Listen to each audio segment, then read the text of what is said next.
तो महाबली भीष्म भी प्रत्यंचा चढ़ा रहे हैं। जिस जरासंध ने कृष्ण को भी रणभूमि छोड़ने पर विवश कर दिया था, वो तुम दोनों से क्या डरेगा? प्रतीत होता है कि नियति ने तुम दोनों का अंत एक ही दिन में जरासंध के हाथों लिख दिया।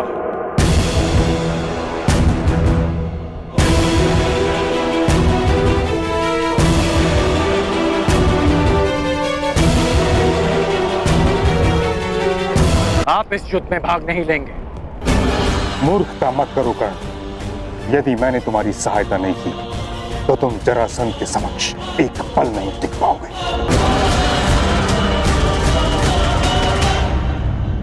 कदाचित महामहिम भूल रहे हैं कि उन्होंने क्या कहा था कि हस्तिनापुर की सुरक्षा उनका पहला उद्देश्य है। आपके धनुष से छूटा एक बाण हस्तिनापुर को महायुद्ध की अग्नि में झुलसा देगा। इसलिए आप इस युद्ध में सम्मिलित नहीं हो सकते।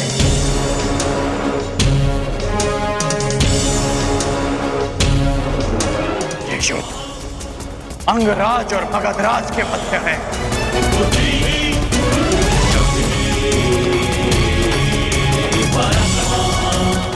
अंगराज कर्ण युद्ध के लिए प्रस्तुत है। मगधराज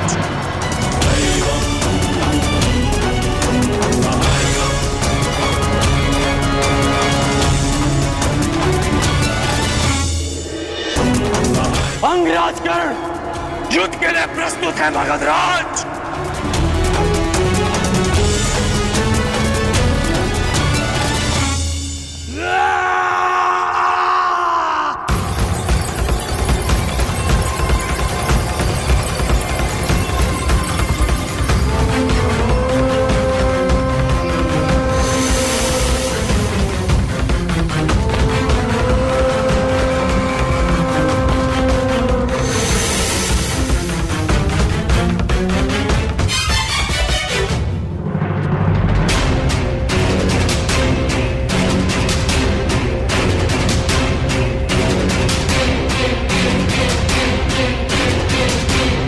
युद्ध के लिए अपना शस्त्र चुन लो अंगराज। मैं अंक का वासी हूं और आप मगध के। इस नाते आप हमारे अतिथि हुए। इसलिए मैं आपको अवसर देता कि जिस विद्या में आप निपुण हैं उसका प्रयोग आप कर सकते हैं।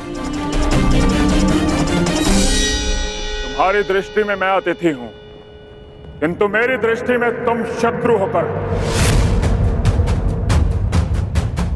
और जरासंध अपने शत्रु के सबसे प्रबल पक्ष को ध्वंस करने में विश्वास रखता है। सुना है धनुर्धारी हो तुम। मैं धनुष से ही तुम्हें ललकारूंगा।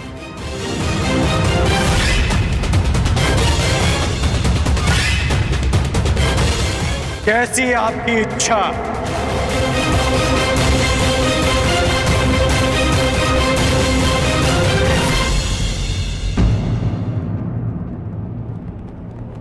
रथ प्रस्तुत है अंगराज।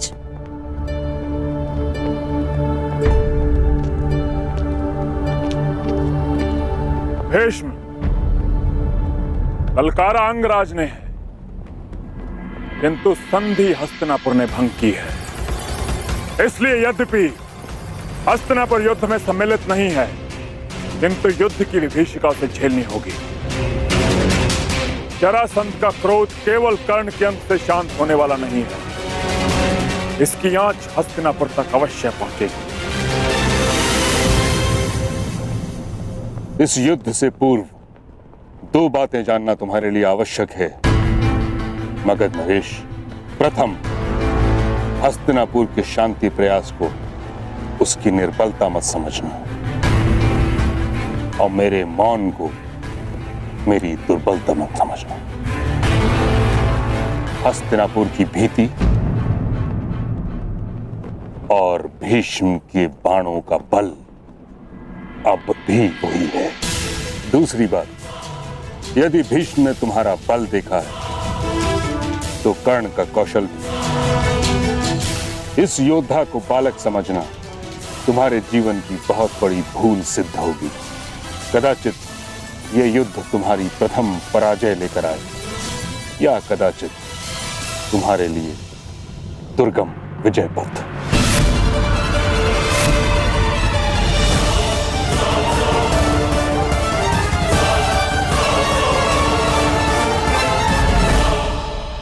कर्ण, यह कहने की आवश्यकता नहीं कि तुमने संसार के सबसे भीषण प्रतिद्वंदी को ललकारा है। युद्ध क्षेत्र के पास अंग की प्रजा भी है।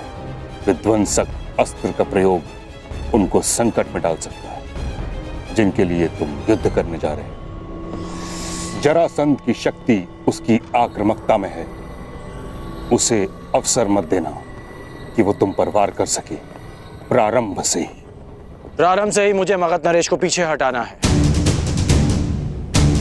पहले उनकी युद्ध नीति को समझना है और फिर उसे चूर चूर करना है।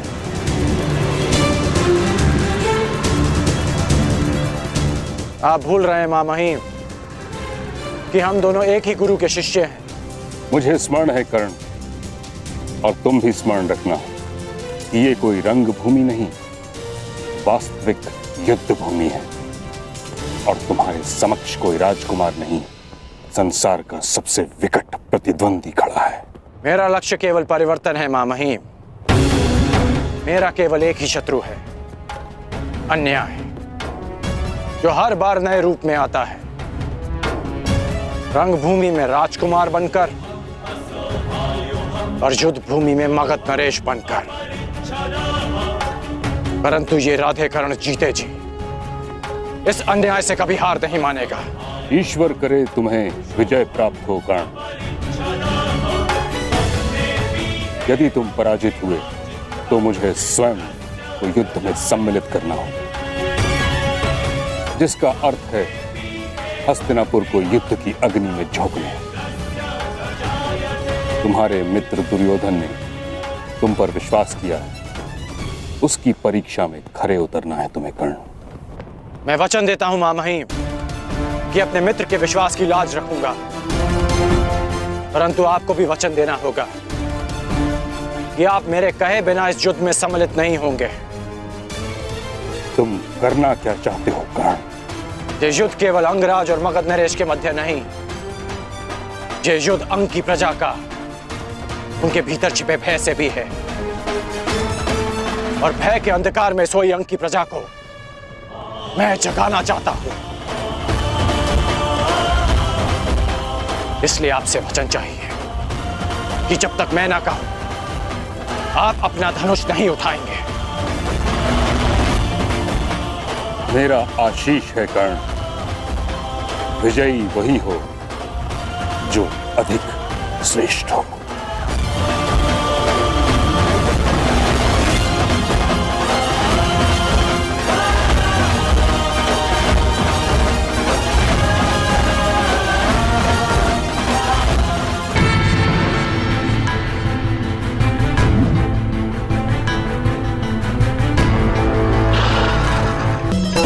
तूने जरासंध को नहीं, आज एक चींटी ने गज को ललकारा है कर्ण, गजराज को। तो आज सिद्ध हो जाएगा कि यदि एक चींटी भी अन्याय के प्रतिकार पर उतर आए तो वो एक गज को भी पराजित कर सकती है। जरासंध आक्रामक हो रहा है, अवसर मिलते ही दिव्यास्त्र संधान करेगा। कर्ण, अपनी पूरी शक्ति लगा दो। एक बार जरासंध के क्रोध का ज्वर उठा तो उसका सामना नहीं कर पाओगे तुम। बहुत हुआ अंगराज, बहुत देख लिया बच्चे का खेल। अब तुम्हारा खेल मैं समाप्त कर दूंगा।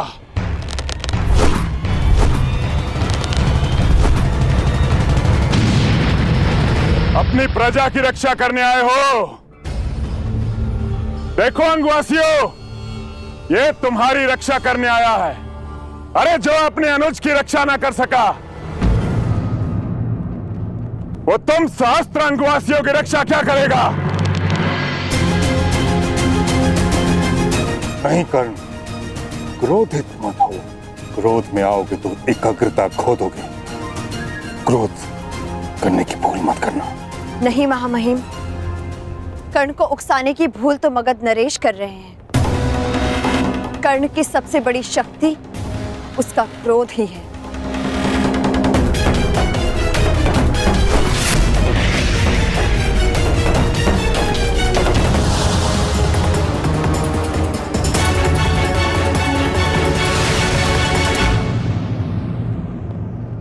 क्रोध, अशांति, पीड़ा ध्यान केंद्र में सबसे बड़ी बाधा है। अपने क्रोध को, अपनी अशांति को, अपनी पीड़ा को शस्त्र बनाकर इसका उपयोग करो। कर्ण, उपयोग करो।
कर्ण, जरासंध को भूषाई किया तूने।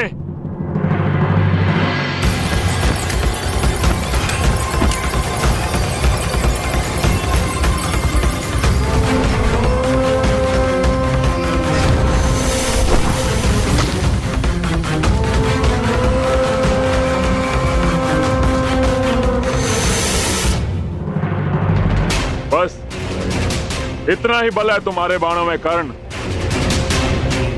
क्या तुम्हारे पास कोई ऐसा बाण नहीं है जो जरासंध का वक्ष भेद सके?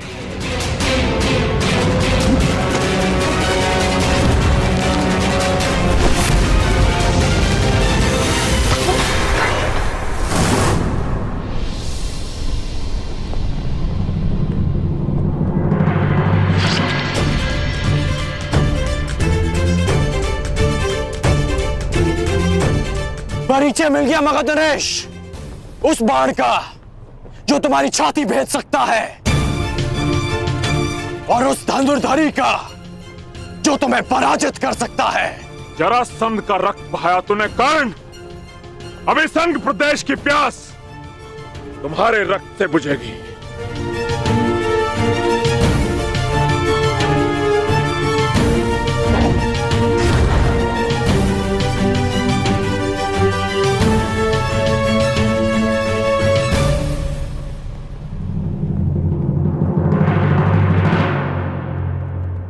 आपकी इच्छा आज अधूरी रह जाएगी मगध नरेश। सूर्यास्त हुआ, इसलिए नियम अनुसार आज का युद्ध यहीं संपन्न होता है।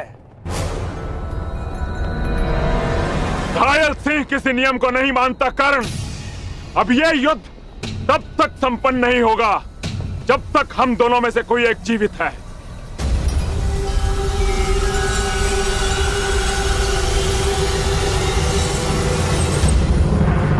अब बाहुबल का परिचय दो कर्ण। इस युद्ध में विजय का अर्थ जीवन होगा और पराजय का अर्थ मृत्यु।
कब तक चलेगा महामहिम? जब तक दोनों में से कोई एक वीर गति को प्राप्त नहीं हो जाता या फिर अपनी पराजय स्वीकार नहीं कर लेता।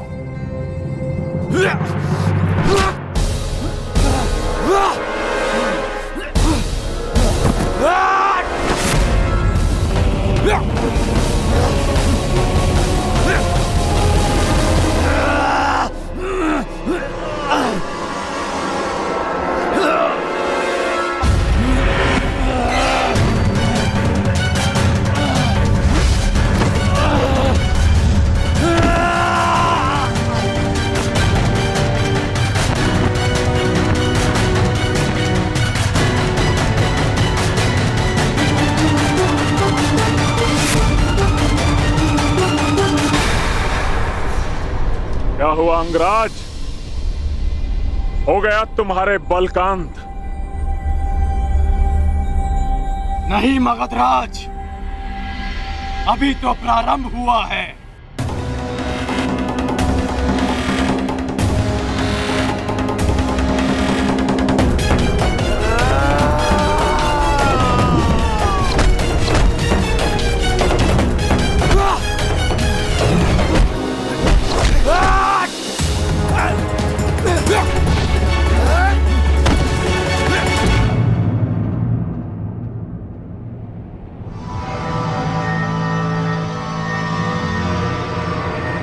बस हो गई समाप्त तुम्हारी चुनौती।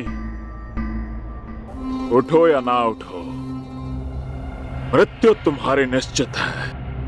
मृत्यु तो सबको आनी है मगधराज, परंतु मैं उठूंगा क्योंकि मेरी इच्छा है कि संसार के प्रत्येक अन्यायों का नाश हो। जरासंध देखना कि दलितों के उठने का युग आ गया है और उनके जागने का समय आ गया है।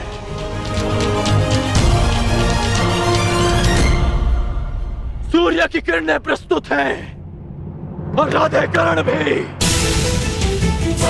आगे बढ़ो।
बस कीजिए महामहिम, अब कब तक यूं देखते रहेंगे?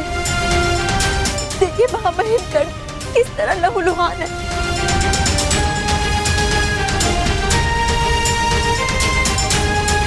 महामहिम, आपको हस्तक्षेप करना होगा। ये युद्ध रोकना होगा। महामहिम, रक्षा कीजिए कर्ण की।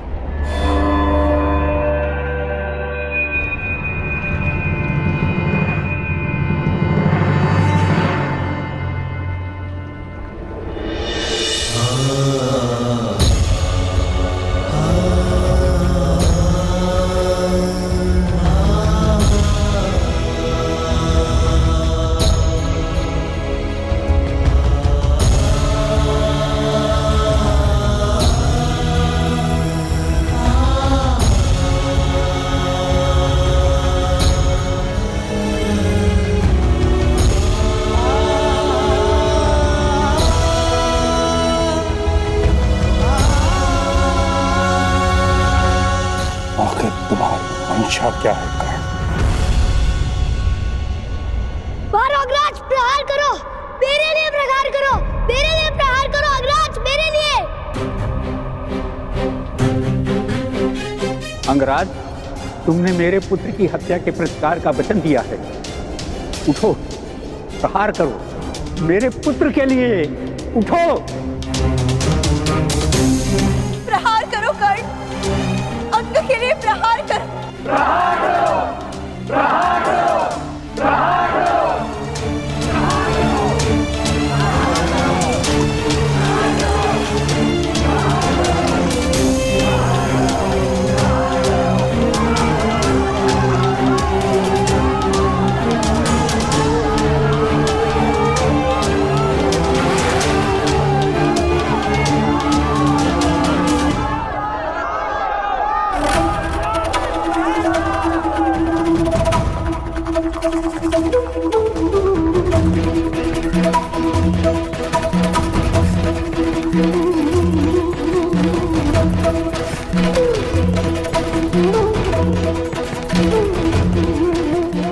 मैं अपना पहला युद्ध जीत गया मगध नरेश।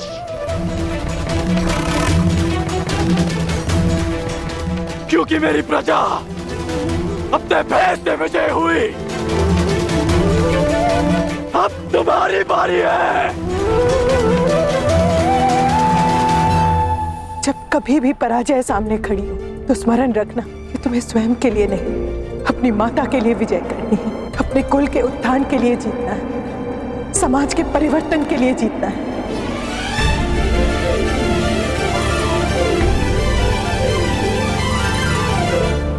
मेरा सपना मुझसे छीन लिया गया। अब युधिष्ठिर युवराज बनेगा। युधिष्ठिर युवराज बना या दुर्योधन को स्वीकार नहीं है। आप कहें तो अभी इन्हें युद्ध में वीर गति देते भ्राताश्री। नहीं, अब साम दाम दंड भेद सबका प्रयोग होगा। केवल बल का नहीं, छल का प्रयोग होगा। हमारे हस्तिनापुर के लिए प्रस्थान से पूर्व दो संदेश तैयार करेंगे। पहला, मामा शकुनी को, जिसके छल पर मुझे पूर्ण विश्वास है, और दूसरा उसको जिसके बल पर मुझे पूर्ण विश्वास है, अंगराज कर्ण को।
ये प्रहार तुम पर नहीं मगधराज, उस व्यवस्था पर है जो जाति और कुल का भेदभाव करती है और शक्तिहीन का शोषण करती है।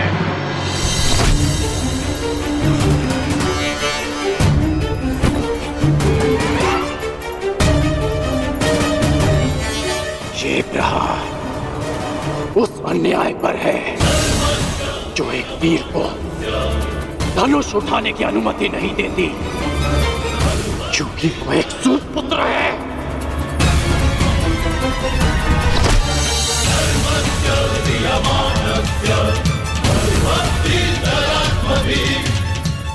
और ये प्रहार उस अनीति पर है जो एक सूत बालक के कंठ में पिघला हुआ स्वर्ण भर देती है, क्योंकि उसने वेद पाठ करने का साहस किया।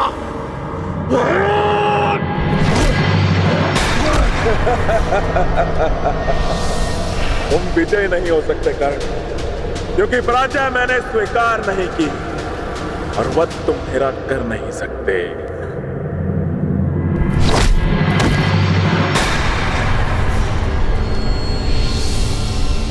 महाबलियों का सबसे बड़ा दुर्भाग्य होता है कि उनकी दुर्बलता सबको ज्ञात होती है।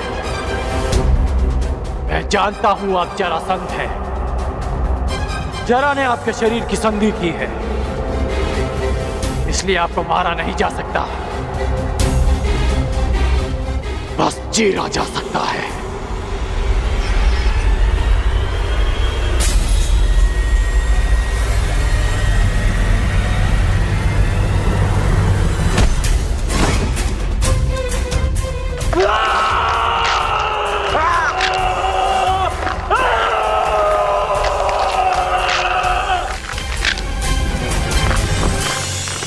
रुक जाओ कर्ण, रुक जाओ।